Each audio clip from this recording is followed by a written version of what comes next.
পবিত্র ঈদুল আজহা উপলক্ষে দেশ বিদেশে আলোচনায় আসা ভাইরাল মহিষ ডোনাল্ড ট্রাম্পকে রাজকীয় আয়োজনে বিদায় জানিয়েছে নারায়ণগঞ্জের Paikpara Rabeya agro farm.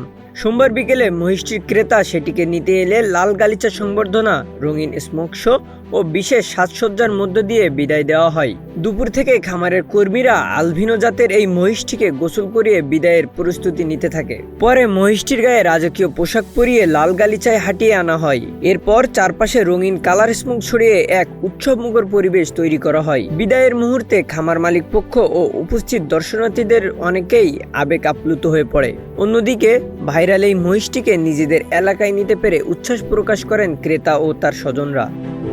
Desk report, news flash 71।